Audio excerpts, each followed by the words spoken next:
Ministre, j'appelle maintenant les articles de la proposition de loi dans le texte dont l'Assemblée a été saisie initialement, puisque la commission n'a pas adopté de texte.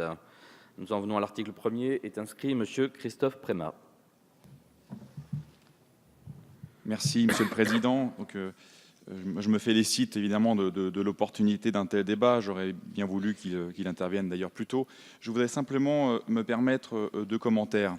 Le premier, c'est, et je pense que c'est l'objet de l'article 1er sur l'énumération d'un certain nombre de substances chimiques, l'idée d'avoir une trajectoire, enfin un parcours plus fiable des substances chimiques dites préoccupantes. Il se trouve que dans ma circonscription des pays d'Europe du Nord, les pays scandinaves ont mis en place des agences justement de contrôle des substances chimiques avec des inspecteurs qui essayent de l'extraction jusqu'à la production, jusqu'à la mise à disposition du consommateur, d'avoir un suivi de ces substances.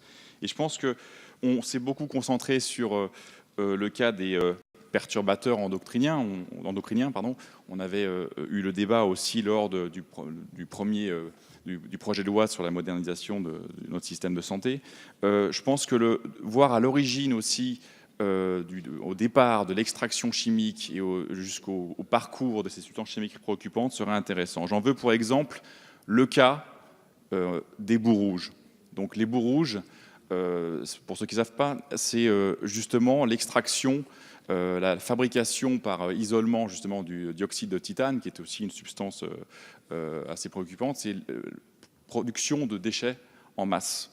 Donc je pense au cas de l'usine italienne dans les années 70, Montedison, qui avait d'ailleurs été sanctionnée en 1974.